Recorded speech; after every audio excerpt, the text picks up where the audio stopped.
Hi everyone, my name is Muhammad Rizky Pratama, and today I'm going to talk about adverbial clause of time. What is the adverbial clause of time? An adverbial clause of time is a dependent clause that provides information about when an action occurs in relation to another action. It functions as an adverb modifying a verb, an adjective, or another adverb by telling us when something happens. These clauses are introduced by subordinating conjunctions such as when, before, after, while, as, by the time, until, till, etc.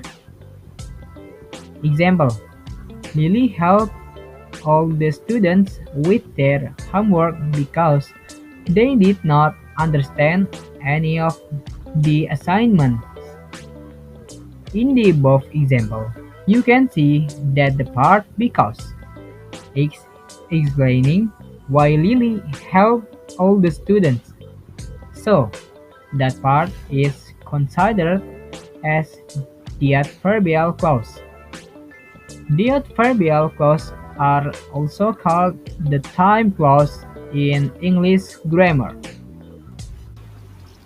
Example for adverbial clause of time. When. The word when is generally used to indicate at the moment or at the time. You can also notice the difference in the tenses that are used. All these clauses are in relation to the clause which indicates that they are beginning with time. While you are using the word when, then make sure that it will take the form of simple past or simple present. Most of the dependent clause change the tense in relation to the when clause. Example: Number 1. When he finishes his work, he usually goes for a run.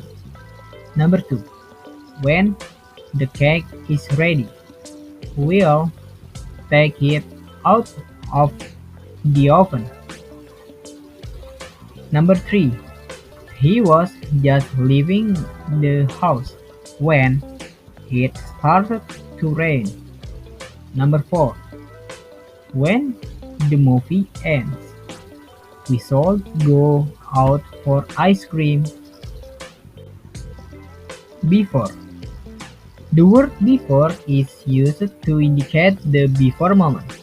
Make sure that you remember to use the word before in a simple past or phrase. Example: Number 1. Before the train arrives, let's grab some coffee. Number 2. She always reviews her notes before she takes a test. Number 3. Before you go to bed, make sure to lock the doors. Number 4. Before the concert begins, we need to find our seats. After. The word after will indicate the event which is happening after something. The word is used to explain the future moments, past or past perfect. Example: Number 1. After the rain stops, we can go for a walk. Number 2. She felt much better after she took a nap. Number 3. After he finished his work, he went for a walk. Number 4. After the meeting ended, they went out for dinner. While and as. The words while and as are used in combination which will both work in the past continuous tense. It is when the during the time moment in the sentence. It will indicate the action in progress. Example: Number 1. He likes to listen to music while she works out. Number 2. While I was waiting for the bus, I read a book. Number 3. She smiled as she walked down the street. Number 4. As the sun was setting, the sky turned a beautiful shade of orange. By the time, it is basically used to express or convey the idea of an event that is complete before another. You must note that this word is used as an adverbial clause in the past perfect tense and future perfect tense. It will impact the main clause of the sentence. Example. Number 1. She had cleaned the entire house by the time her guests arrived. Number 2. By the time she got home, it was already dark.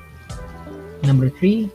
He had finished his homework by the time the show started. Number 4. By the time we arrived at the airport, our flight had already boarded. Until and till. With these adverbial clauses, you can express up to that time. It will be used in either a simple past or simple present. Let's have a look at the example. Number 1. We stayed at the park until it got dark. Number 2. He read the book until he fell asleep. Number 3. I'm going to wait here till you come back. Number 4. She worked on the project till midnight. Conclusion. To wrap up, an adverbial clause of time is a type of dependent clause that indicates when something happens in relation to the main clause. It often starts with subordinating conjunctions like when, before, after, while, as, by the time, until, till, etc. These clauses help to provide more context about the timing of actions and events, making sentence richer and more informative. And that's all for me. Thank you.